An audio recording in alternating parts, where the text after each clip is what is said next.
Wrestling fans, this April in Jacksonville, Florida, the Spartan Combat Nationals are returning. Wrestle a different style each day, April 8th through the 10th, 2022, at the Spartan Combat Nationals. Register now at SpartanCombat.com.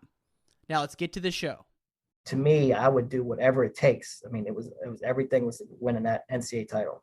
I didn't care what I had to put my body through or put my mind through, whatever it was, I was going to do it. We can endure anything and adapt and pivot and change. Wrestling gave us that ability. I would say nothing in life has impacted me more than the things wrestling has taught me in terms of self-reflection, resilience. Toughness. Some guys have it, some guys don't. Adversity, 100%. How to pick myself up and be a man after I failed. And everything that has shaped my life and where I'm at today would not be there without the values and basically the lessons I've learned through the sport of wrestling. For me, wrestling saved my life because it allowed me to focus and channel my energy. We're fortunate if you wrestled, because if you wrestled, natural talent helps, but it's 5% of the ingredient. It pales in comparison to heart and technique and effort. It humbled me, taught me humility. Nothing can humble you more than wrestling. I think it's the learning to adapt, right? You learn how to adapt, you learn how to solve problems.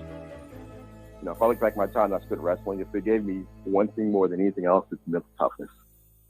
Ladies and gentlemen, welcome back to the Wrestling Changed My Life podcast. This is your host, Ryan Warner. Our guest today is Illini wrestling coach Jeremy Hunter. Jeremy's been in Champaign since the early 2000s, was a 2000 NCAA champ for Penn State, and before that was a four-time Pennsylvania high school state champion, a tremendous accomplishment. And this episode is actually recorded for the Fighting Illini Wrestling podcast, which I host. We do episodes each month covering the Illinois program, and this interview was so good that I thought I'd drop it here on the Wrestling Changed My Life podcast. So I hope you enjoy it. Fan of the week goes to our good friend Ted Ski. That's ted.ski on the gram. He's the high school coach for one Danny Pacino and is a listener of the show. So thank you very much, Ted. We appreciate it. And that's it. Let's give it up for the great Jeremy Hunter. Now, I was looking back through your resume and some of the tournaments you wrestled in. I noticed that your first experience with Illinois was when you wrestled for Coach Heffernan on a junior or cadet world team. Is that right? Yeah, it was the cadet world team long time ago. How did you talk us through qualifying for that and the tournament itself? Actually, it was up in Northwesterns where they had the qualification thing up there. And then we went to, I think it was Istanbul, Turkey, I think is where the cadet worlds were that year. So it was a good experience for me. I was in 8th grade, getting ready to move up to 9th grade, and just going overseas and wrestling, that level of competition and seeing where I was at and things that I needed to improve on. You were only in 8th grade at the time. Yeah. Wow. I know you had one of the most storied high school careers in PA history. Did you have the same success in middle school coming up? I was pretty successful all the way up through. I don't think anybody thought that I would win for, state titles and everything, but, it's just one of those things. You just go to work, get in there. And I know as a 9th grader, I was pretty small for the weight class. But, I got in there and I lost, I lost the 2 weekends leading up to the state tournament to the same guy, Tig Moore, but we had a lot of battles back and forth. And, at the state finals, that's who I had in the state finals, and I beat him in overtime. So we've had a lot of great matches. So how did the matches go in the 2 weeks leading up to the state series? So we actually wrestled 4 times that year. The first time I beat him, and then the 2 qualifying things to get to the state tournament, he beat me there. The one match, he beat me pretty good at the first time. And then the second time it got really close. I think he got skate maybe late in the match. And then at the state tournament, I was actually winning at the state tournament the whole match. I think I took him down twice in the first, and then he scored a late takedown to send it into overtime. And then in overtime, I was able to score a takedown with not much time left. Wow. That's I know you guys had wrestled even in the middle school ranks, right? And all the way through the 04 trials. So for your freshman year to come down to it with him is pretty crazy. Yeah, we wrestled a lot. There was a lot of great wrestlers from that area, so I was pretty fortunate, the guys that I got to roll around with all the time and compete against every weekend and stuff. It was, coming up as a youth and stuff. I mean, it was every weekend. We were going Saturday and Sunday, the tournaments, and it was, you'd see the same guys over and over and over. And the same thing in the summertime with freestyle and stuff, you would see the same guys. I mean, just every weekend guys were wrestling, and that just was kind of the culture back then.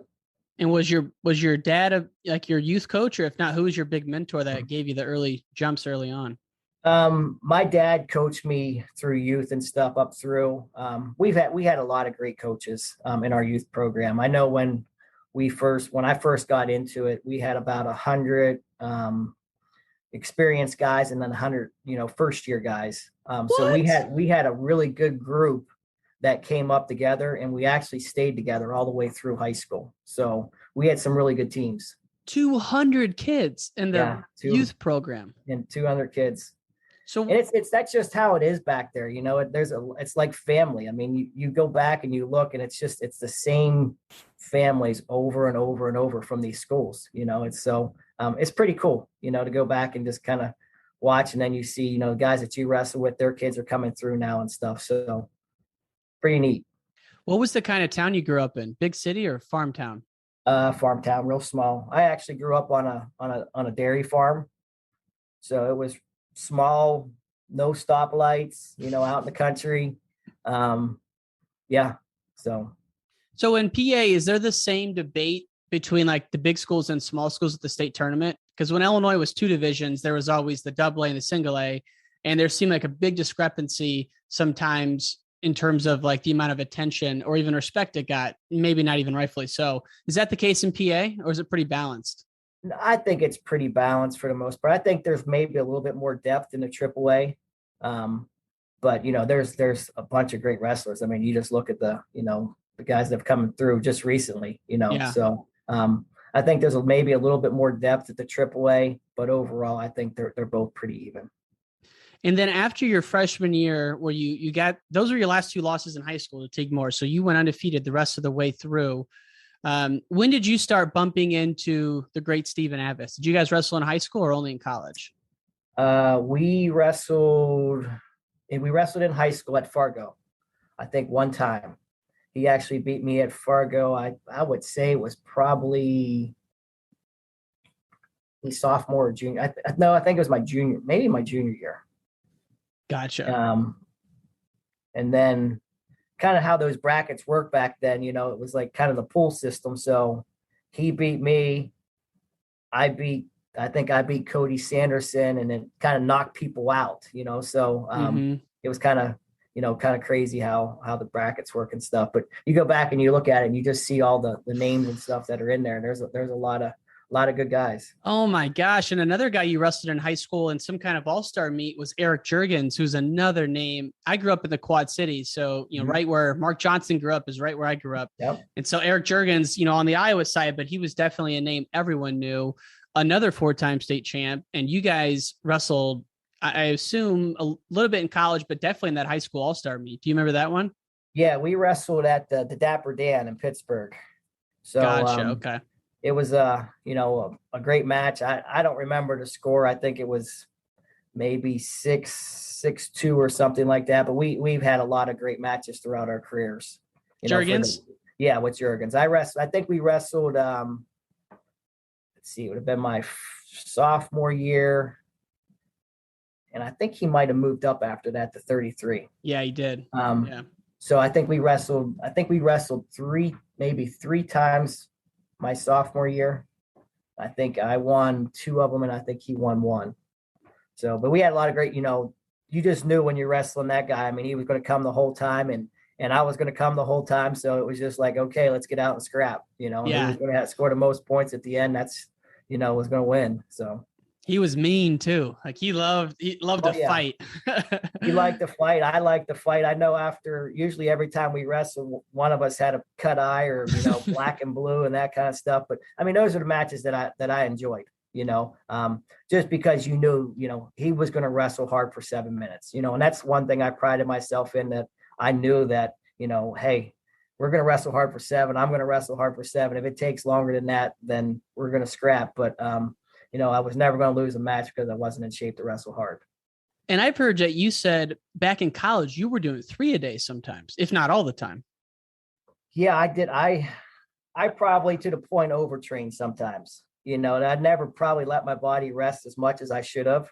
But I was always under the impression more was better, so I enjoyed running and stuff. So I would always, come in and usually in the morning, either drill or do some kind of hard conditioning, running and stuff, and then practice. And then usually in the evening, I always did something before I went to bed.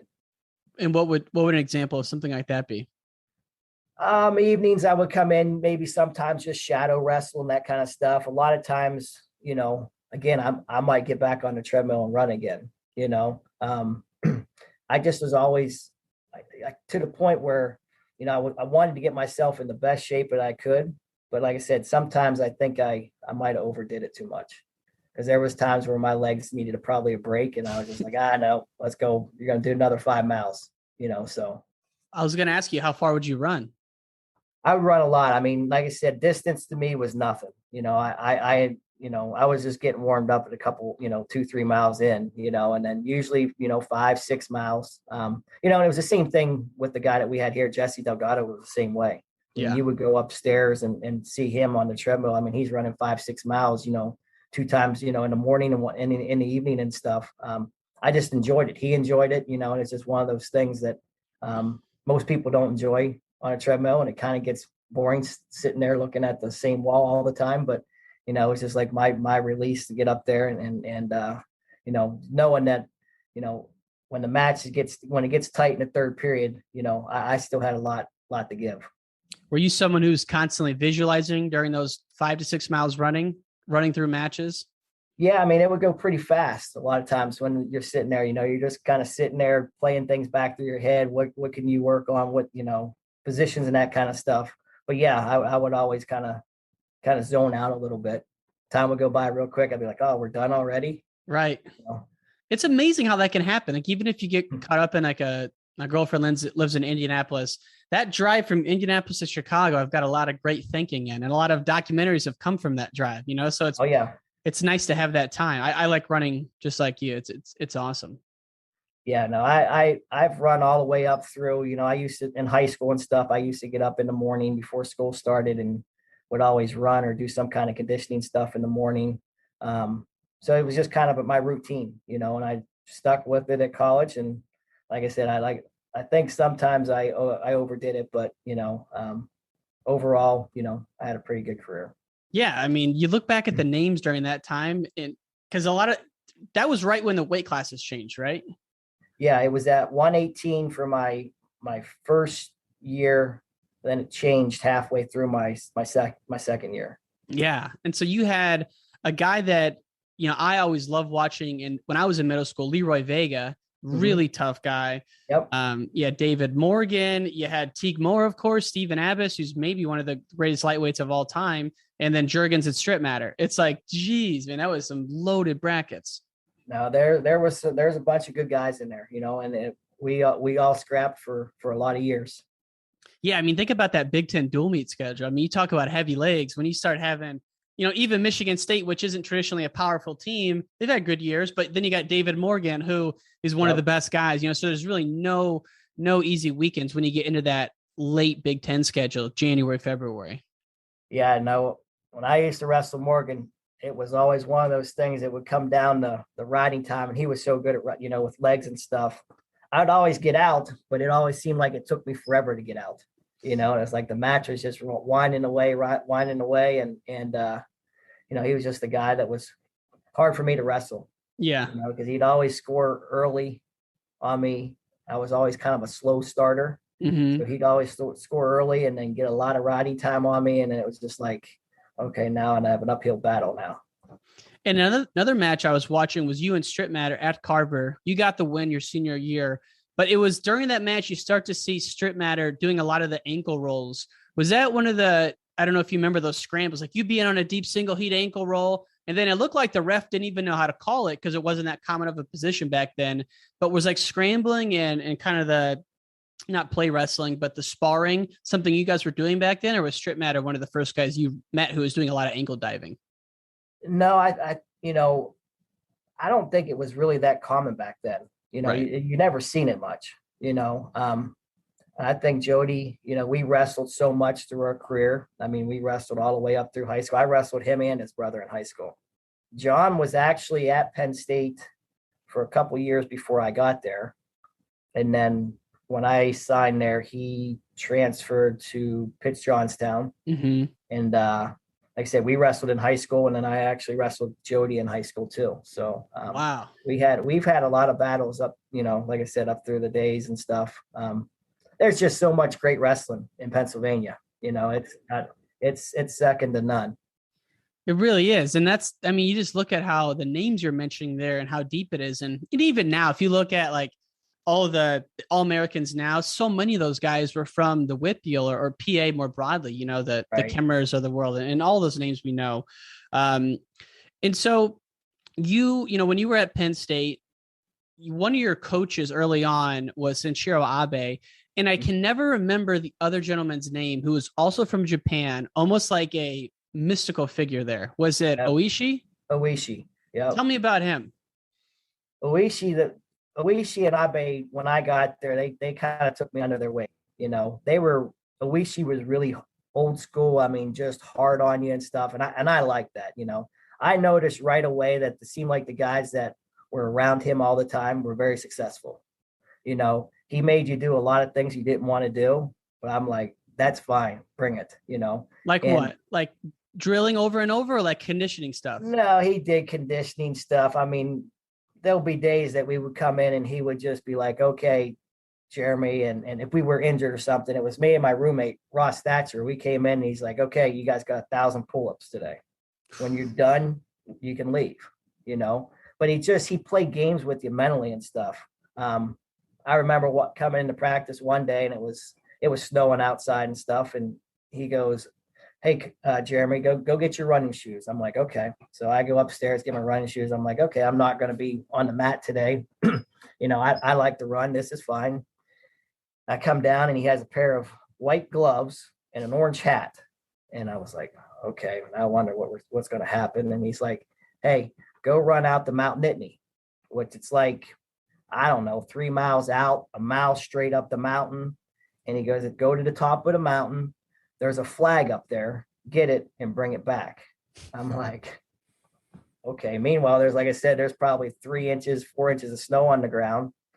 So out I go. I don't say anything. I'm like, that's fine. So I run out, get to the top of the mountain, all the way out there. I'm thinking to myself, there's no way this guy went out there and put this flag up there. It's snowing, no way. So I get to the top of the mountain and sure enough, there it is. So I grabbed it, head down the mountain. And when I get to the bottom, he's waiting for me down there. He goes, get in the car. I'm like, nope, here's your flag. I'll see you back at Huff Hall, or Rec Hall. Yeah. So I gave him the flag and took off. I had probably another 2 miles to get back to, Rec Hall. And he sat down with me there and we talked for a while and stuff. But, yeah, I mean, he just liked to play mental games with you, he would push you. And that's the thing that I needed. I'm like, that's fine. You can try to play these games with me, but I can take it, and like I said, I noticed really quick, Abe was there, the Hughes brothers, Kyle Ott and stuff. Those guys were all kind of his guys a little bit, and I was like, well, he can coach pretty well then. Yeah. We just had a click, I mean, I think the first day in the room at the end of practice, we had the pole in the middle of Penn State's wrestling room. And he used to just make me push on it, like just walk my feet around this pole in circles and just kind of push. And he goes, this will help you with positioning and how to, push guys and this and that. And I'm like, well, okay, maybe for a couple minutes, but I mean, it was 20, 30 minutes of this, right. But I mean, he had different ways of doing things, but for me, I never questioned him. so. And was his background one of was he like a Japanese Olympian, or what's his story? Yeah. He had a lot of judo stuff too. He did a lot of judo. So like I said, and then Abe was, huge for me. He was a guy that when I was there, he was there for, I think my first 3 years, and then he went to Pitt. And then, I actually went down and would train with him some at Pitt and stuff when I had a free weekend or something like that. For the Nationals, I went down there. We had a break, and trained with him and more and stuff. So, but Sonny, like I said, I had most of my success was, with those guys. And John Fritz, I had great coaches. Fritz was, a great guy. He recruited me there. He was there for my first 2 years, and then he resigned after my sophomore year. And then Troy Sutherland and Dave Hart, they all came in. I think it was my junior year. So I had great coaches the whole time I was there, learned a lot from the guys. It was a great experience for me, and very appreciative, of those guys, everything they have done for me. Well, and Penn State's obviously known now as a dominant team, but even back then, you guys were getting team trophies pretty consistently when you were there, at least a couple of years, right? Yeah. I think it was maybe my junior year. I think we placed third or fourth, somewhere in there. And then before that, Fritz I think Fritz was in a top pretty much 8 team every year. They were getting trophies. I think they got second several times and stuff. They had really good teams. It just seemed like they were missing one piece, to win the Nationals. Right. And it never happened, and that's what, Kale and everybody there, Cody and those guys, they've done a great job with it now. They've kind of taken it to a new level. Yeah, absolutely. And the interesting thing that I found was that even before you committed to Penn State, you were considering Illinois, which I was thinking back, I'm like, all right, Illinois in 96, Mark Johnson was just getting there. They had a pretty good 96 Nationals when Marinetti beat Lincoln, and then Benyon won, but they weren't even close to on the level I didn't think of getting a 4-time PA champ. How did that all materialize? No, like I said, having that relationship with Hef a little bit, and going to, the national tournament. I was at the national tournament when Marinetti beat Michael Ravy, so I'm like, okay, wait a second. Yeah, this is pretty big. These guys, nobody's supposed to beat this guy. And they put somebody in there, not only one, and they had 2 guys there, so, and Mark Johnson, how do you not like that guy? He's me and him become great friends and stuff. But yeah, when it came down to it, I think I wanted to come here, but at the same time, it was like, it's Penn State's close to home. Workout partners, I felt at the time, with Abe and the guys that were up there, they had, Colat was around and stuff. Those guys, he's from my area, Colat. And I was just like, I think this was the better fit for me. Yeah. And so you eventually end up coming to Illinois. And before we get to some of the present era stuff, so to speak, what were some of the big learnings you picked up from Mark Johnson in your early tenure as an assistant during the 2000s? Nobody wanted to mess with him, that's for sure. He everybody loved him. Everybody wanted to wrestle hard for him. He was a guy that when there was no BS, you come to the room, it's time to go to work, and you do what we're supposed to do, and you're out. But when you're there, you put the work in. And that's the biggest thing that that I took from him. And like I said, he was a great recruiter. Like I said, he'd walk into anybody's house, and when he left, he was like, it's your best friend. So he was really good at that. But like I said, it was great. He always told me, he goes, when he recruited me, he goes, I usually, when you told me no, I wasn't going to give you a second chance, but he goes, for some reason, I was like, you know what, he said, I liked you. So, he goes, that's why I asked you to come coach with me. And was it a tough sell to get you out here, or was it a pretty good fit? It was a good fit, I think. I think after I spent, I didn't redshirt at Penn State. So I had my 4 years there competing, and then I had to stay one more semester to finish up my degree. And I stayed there and helped out that year. And I think just at the time, you know, I was ready for something different.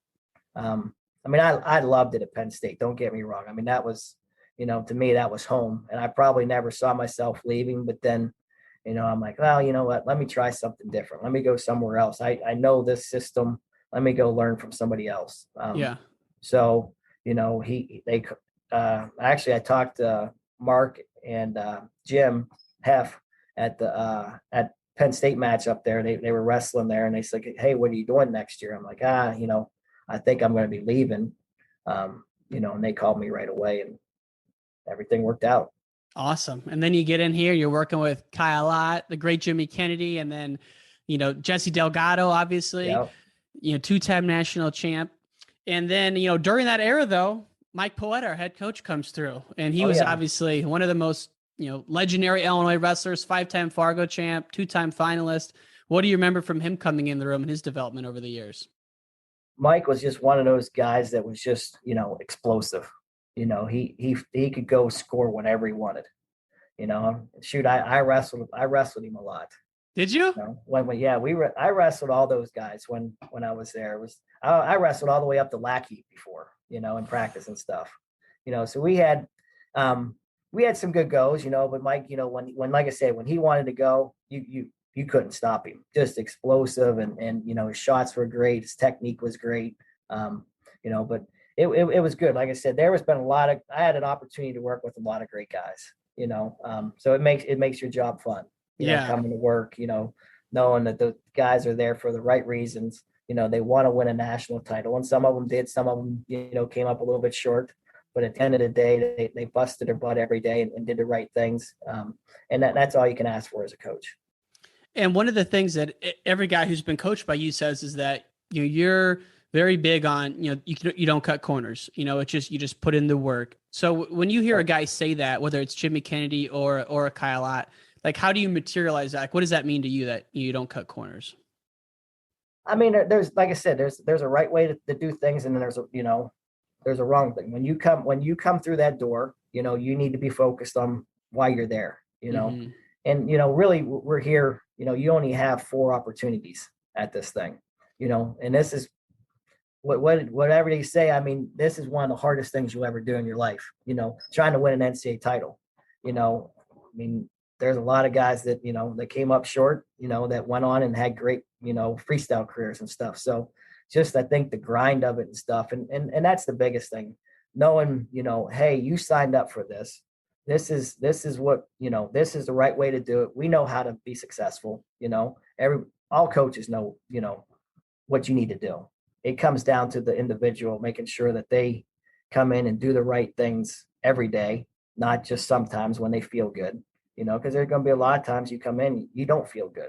You're not going to feel good every time you go out to wrestle in a match either. Right. You know, so it's learning how to push through that, you know, and most of it's just the mental part of it. I mean, that's the part that I feel like most people miss out on. You know, I love that you said that, because that was my next question. Because not everyone, a lot of guys work super, super hard though. And I've heard you say this before too, that it's the mental part. So when you say that, how do you mean by that? Is it that you're handling like big moments as you would in practice? Is it that nothing rattles you? I mean, how does it look for you? I mean, for me, it was nothing ever rattled me. You know, I was always had to kind of like just focused on, you know, the goal at hand or whatever. And, you know, no matter if a call went against me or if I got a call or whatever, my facial expression never changed. You know, it was just like, this is it.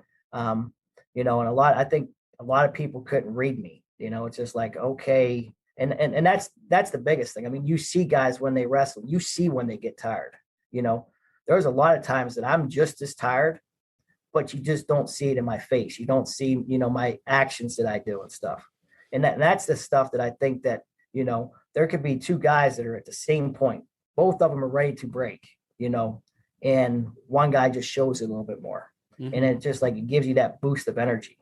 You know, the other guy, okay, he puts his head down or whatever, you know, he takes a bad shot and I spin and go behind it. And then just the floodgates open up, you know, but were at that same point, you know, and it's just, you know, telling guys and have them figure out, you know, just keep fighting, you know, don't don't be the one that goes out and act like you're sucking a lot of air in or something like that. Just go back, hustle back to the center, even if it's you don't want to hustle back, but hustle back there. Be the first one back on the line and be ready, because that plays games with guys in their mind. It's like, man, this guy still wants to come, but like I said, you're feeling it just as much as he is. And are there any like pivotal workouts or pivotal losses you had early in your career that really drove home that that's going to be your approach to the game? Like I said, I think for me, it was I always told myself I was never going to lose because I couldn't wrestle hard, and that was just how I was kind of brought up. I think growing up on a farm, seeing, my grandparents get up early in the morning to milk the cows and that kind of stuff. And, putting hay up in the middle of the summer and, when it's 150 degrees on top of, just mentally, I was just like, you know what, this is an opportunity for me to go to college, get a good degree and stuff, it just, I just like I said, I never wasn't going to let myself lose a match just because I couldn't push myself. And that's what it comes down to.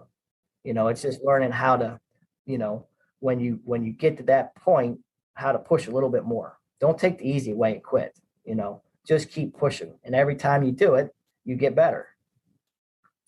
Yeah. It's like you hear someone say that and even myself, like, I'm going to go for a workout this afternoon. I'll be using that, but it's like when you get there, there's the conversation with yourself where you try to negotiate. It's like, just turn around here. For sure. That self-negotiation is something that is really the enemy of anyone who's trying to achieve something. Yeah. It just seems like that doesn't happen to you or any of the great champions, that negotiation. No, I think, and like I said, I think that's where you gotta, know what you're trying to accomplish, and, anything that you're going to accomplish, at this level, it's going to be hard, that, and it's just, you got to push a little bit more. You got to be willing to push more than the next guy. Like I said, I won a lot of matches where I was just as tired and this or that, but, I was willing to go a little bit harder in the third period than the other guy was wrestling, and that's, like I said, if guys would just realize that, and, when they're training and stuff, and when you're upstairs and stuff, you got to kind of develop that a little bit. I see too many guys just, when things are not working or they get a little bit tired, they just quit. And that can never be, a part of you. It's just like, okay, I'm going to go a little bit harder. Like I said, I always tell the guys, I've never seen anybody die, pushing themselves too hard, so it's just go push yourself as hard as you can. At the end of the day, you walk off the mat, win or lose, but you gave it your best, and that's all you can ask for. Do you think that's something you can teach the guys, or if you see a guy doing that in the room, deep down, that he's in for a really long road? No, I think everybody, I think you can teach it, I think it's, guys just got to accept it though, like you're saying. A lot of guys would just sit back and be like, I don't want this, and like I said, that's what when I was at Penn State. To me, some of the guys liked him, some of the guys didn't, and they just knew that he was going to be hard on you and you were going to have to do hard things. Yeah. But to me, I would do whatever it takes. It was everything was winning that NCAA title. I didn't care what I had to put my body through or put my mind through, whatever it was, I was going to do it. At the end of the day,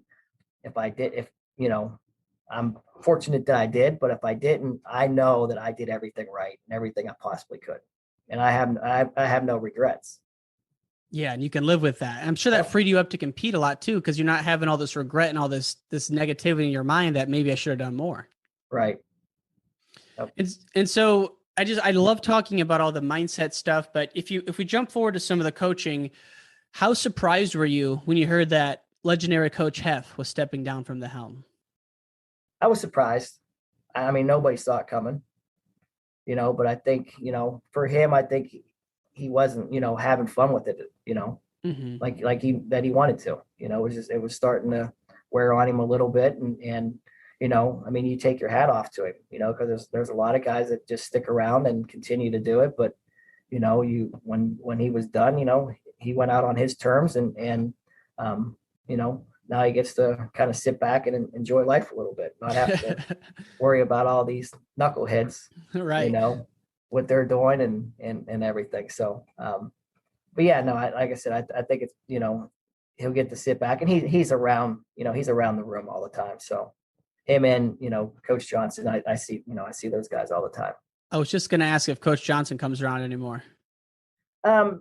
He comes around a little bit. He's got a bunch of grandkids and stuff now.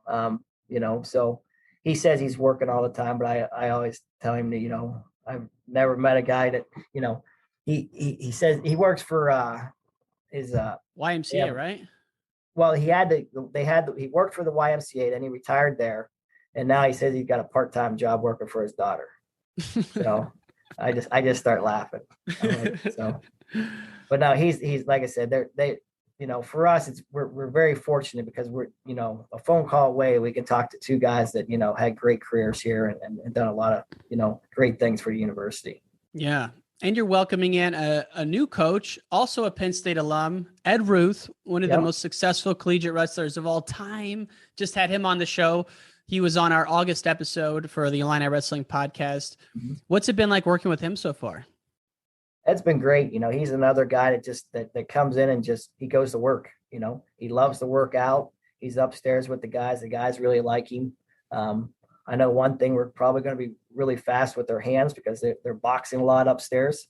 So the guys with the MMA and stuff, they like to, at the end of practice, come up and hit the pads and stuff. And so it's been good. Like I said, Ed is, he's freaky strong. We roll around and stuff a little bit before practice and stuff. And you just don't realize, how strong he is. It's unbelievable. Man. Yeah. He's one of those guys where he's got such a cool demeanor that you just can't imagine that he's such an assassin, but obviously he is. And he can lay a cradle on from across the room. Yeah, that's for sure. His arms are so long. I mean, there'll be times I'll be like, man, I'm out. And then I look down and I got another 1.5 feet of his arm still there. It's like, shoot, I'm never getting away from him. It's so, imagine some of the upper weights, the Braun Eagles and Luffman, those getting a chance to wrestle someone of that caliber is awesome. And we know Medlin's really a coaching savant. I love Brian Medlin. Yep. Talk to me about some of the new guys coming in. Max Renteria from Clovis. Is he on the team and on board? Yes, he's here right now. So he'll be redshirting this year. He's been doing great so far. He's a guy that's really, really talented, got really good skill, really fast, really good on top, but for most of the freshmen that come in, their biggest area that they got to work on is just bottom. Mm-hmm. They all struggle there because they're never there, and just, finishing a little bit, just now they're so used to shooting and just getting to a leg and most guys falling down for them. Everybody fights at this level now. Yeah. So I think those are the two areas, but he's doing great. He's working hard. He's a guy that, I sat down, talked to him, was like, hey, just what I want to, at the end of practice, give me 10, 15 minutes, focus. I don't care what it is, whether it's, you're running or you're doing bike sprints or you're climbing rope or you're drilling, but, just put in 10, 15 extra minutes, every day, and it's going to add up real quick for you. That's awesome that you're instilling that in the young guys. And he was a multiple-time state champion in California. He was a 3-time state champ and was going to go for his 4th. Wow. So then, they shut it down out there last year, so he didn't have the opportunity. Of course, he comes from the Clovis pipeline, and we recognized Adam Terapelli. Illinois recognized him as the Hall of Fame this past September. Yep. Pretty awesome. He actually wrestled for Adam's brother, Troy. Oh, he did? Yes. Okay. So he wrestled for Buchanan High School. Okay. So he wrestled with Troy and Gabe Flores, who also had a great career here. So, we know he's a tough kid. He's going to accomplish great things at this level. Like I said, he's getting right now. He's going to work and he's got to continue to do it. Yeah, we'll be excited to follow him through. And then I got to imagine outside of Cardini, Lucas Bird's one of the guys you're working with every day. What similarities do you see from someone like that? And I'm thinking back to during my era, Jimmy Kennedy was your guys' 133 pounder, and he was obviously as highly touted as they came back then. Yep. Do you see any similarities between those two, or are they totally different guys? Jimmy was just really, really strong, Lucas is just one of those guys that loves to compete. I mean, when he steps out there, he's just a different kid. He's not he loves the moment. He loves being in the spotlight, and those are the type guys. He's kind of like Jesse Delgado, to be honest with you. The bigger the match, the better they're going to wrestle, and that's a big thing. That's huge. They're not the confidence. They're not afraid, and most guys are stepping out there. They're worried, do I feel right? Or how's this match going to go? These guys just go out and they just wrestle. They're like, okay, let's go. And we're just going to let the chips fall where they're at. And that's the biggest thing. Like I said, if you'll go wrestle that hard for 7 minutes, great things are going to happen for you. Yeah. Yeah. I just love how he comes into every match with a chip on his shoulder almost. Yep. And he's like one of those guys where like both guys are going out there. Not every time do both guys actually think they can win. He pretty much time he goes out there thinks he can win and expects to win. Oh yeah. I mean, as soon as we went in the Carver, he thought he was going to whip Santo, he's like, he's not going to hit me with that fireman's. And then he got about bent in half and broke in half. And then, he comes back and he goes, okay, now I need to make adjustments. And that's what's good about Lucas is, he learns from mistakes that he makes, and he made those adjustments. And I think it was at the Big Ten. It was a 1-point match. I know he was winning most of the match. But he had a great year, a great year. He finished up the right way at the national tournament and stuff. And, we're expecting big things of him. The nice thing is we got him for 4 more years, but yeah, he's doing great. He did a really good job in the summer. He's getting a lot bigger. Last year he was a little small. He's actually probably a tweener between 25 and 33. But with Justin down there, we're like, let's just let him wrestle 33, and now he's starting to fill into that weight class pretty good right now. So. And that's such a murderer's row weight class too. You got Olympians in there, Fix, Michik. You got freaking RBY coming back. Who knows what Soriano's going to do, but man, that is such a fun weight class. Santo, of course. Yeah, that's going to be a great weight class at the national tournament for sure. Even the Big Ten dual season, like think about except for Fix, a lot of them are right in the Big Ten. Oh yeah, yep. Gosh, every weekend's going to be a street fight.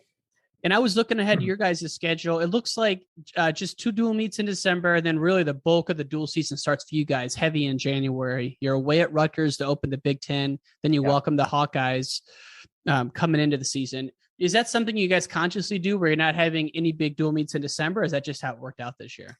That's just how the schedule worked out this year. With Hef going out and stuff, and then Mike coming in, it was we scrambled at the last minute to kind of get a schedule together.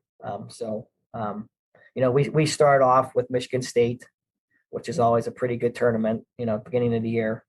And then we're going to Appalachian State for it's kind of a tournament, but it's like, I think you can bring like 15 or 16 guys each team, and they're just going to put them in a bracket and just wrestle it out. So, Arizona State's going to be there. I think Indiana might be there too. So it's just wrestling different competition, for our guys right now. They're ready to get out on the mat. They're tired of banging their heads against each other upstairs. So I think they're looking forward to, getting these 3 weeks over with, and let's get started. And as do all the fans feel the same way. We can't wait, just knowing it's going to be a regular season. Fans will be in attendance. Yep. And just a couple quick things before we wrap up, Coach. So could you just give us a breakdown of the lineup 125 through heavyweight? And if you don't know who's going to be there, that's fine. But just for the Illini fans who are getting ready for the season. Yeah, 25 is going to be Justin Cardani again. Last year he lost a lot of close matches, so that's the thing that we've been working on him a lot this summer and stuff. He's made a lot of gains and stuff, but he's a guy that can beat anybody. He was right there with the top guys last year, and unfortunately came up on the wrong end of of it. But, I think he's made a lot of progress, got a lot bigger for the weight class this year. He's actually going to have to cut a little bit of weight, which is a good thing. Usually he was walking around about 123 pounds. So, it's just a little bit small, at 33, Bird, like I said, had a great summer too. He's a guy that, we expect big things out of, At 141, Mike Carr's coming back for his, 6th year. He's actually going to drop down from 149. So he had a, season-ending injury last year right before the Big Tens. A guy that can beat anybody. He's probably one of the hardest workers that we have in the room. He does everything right, but he's got to go out and perform now, and get the things that he wants. 49, we have, that's a weight class. We have Christian Kanzler that's back right now. He's a 6th-year guy. Last year kind of wrestled up, filled in at 57 a little bit for us. So he's back. We'll probably redshirt Odom and those guys, but really, our lineup's not set right now, for the most part. It's guys are going to go compete at these open tournaments. We want to see who does best. That's going to be the guy that's going to be in the lineup. At 57, we had a transfer that transferred in Joe Roberts from North Carolina State.